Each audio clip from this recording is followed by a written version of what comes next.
Alors je suis cet après-midi dans la manifestation aux côtés des personnels enseignants qui sont en grève, très mobilisés, en particulier en Seine-Saint-Denis, et je comprends bien pourquoi, contre la loi Blanquer, qui est un projet de loi de ce gouvernement qui est guidé par cette espèce d'obsession comptable qui vise à réduire la voilure budgétaire et donc à se traduire par un moins-disant éducatif avec par exemple cette question des volumes horaires qui vont être considérablement diminués. Mais cette loi,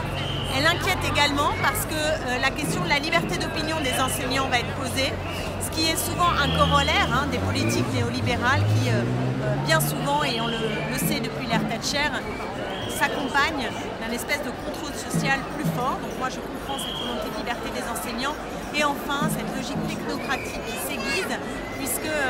avec ces logiques de regroupement qu'on a bien connues ces derniers temps dans l'hôpital, voici maintenant la version dans l'éducation où on veut tout simplement supprimer les directions d'écoles primaires pour les chapeauter par les directeurs de collège. Tout ça évidemment sans aucune contrepartie en termes d'augmentation de moyens pour vivre. Il faut savoir qu'il y a aujourd'hui une paupérisation considérable dans le milieu enseignant. Et moi je veux dire aussi et interpeller ce gouvernement qu'il est plus que temps d'en finir avec le gel de point d'indice, de revaloriser le métier d'enseignant. C'est un métier fondamental pour une république, pour l'égalité et pour faire en sorte que nous ayons une élévation des conditions d'émancipation humaine.